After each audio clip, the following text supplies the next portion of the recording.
बिस्मिल्लाहिर्रहमानिर्रहीम।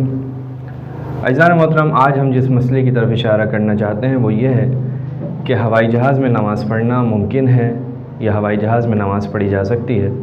तो इस सिलसिले में आयतुल्लाह सिस्तानी दामज़िल्लहुल आली फरमाते हैं कि अगर नमाजी के पास वक्त तंग हो कि अगर वो हवाई जहाज़ से जब एयरपोर्ट पे पहुँचे तो उसका नमाज का वक्त ख़त्म हो जाएगा, तो उसके लिए ज़रूरी है कि वो हवाई जहाज़ में ही नमाज अदा करे।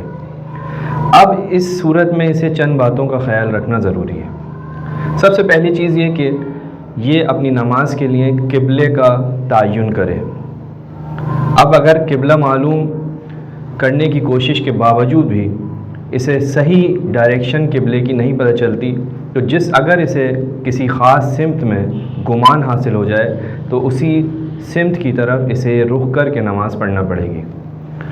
और अगर किसी भी सूरत में इसे क़िबले का इल्म ना हो तो उस सूरत में क़िबले की शर्त इस नमाजी से इस सफ़र के दौरान साबित हो जाएगी और सुकून की हालत की रियायत किए बग़ैर उसी हवाई जहाज़ में किसी भी सिमत में अपनी नमाज को अदा करना पड़ेगा।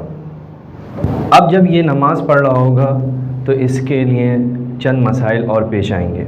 वो ये कि रुकू का क्या करना है।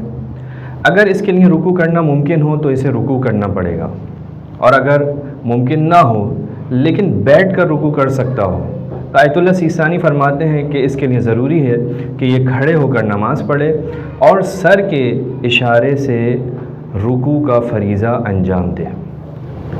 तीसरा मसला सजदे का मसला आता है कि अगर सजदा करना इसके लिए मुमकिन है तो इसे सजदा करना पड़ेगा। अब यहाँ पर अगर कामिल सजदा इसके लिए मुमकिन ना हो लेकिन इतना झुक सकता हो कि उर्फ़ इसे सजदा शुमार करे, उर्फ़न इस अमल को, इसके झुकने को सजदा शुमार किया जाए, तो इससे चाहिए कि इतना झुके और सजदेगाह को किसी ऊंची जगह पर रखे और उस पर सजदा करे, और इम्कान की सूरत में हाथ और दूसरे आज़ा ज़मीन पर रखे। और अगर सजदेगाह ऊपर नहीं रख सकता हो और कोई दूसरा शख्स भी नहीं हो जो इसकी मदद करे तो सजदेगाह को हाथ से उठाए और इस पर सजदा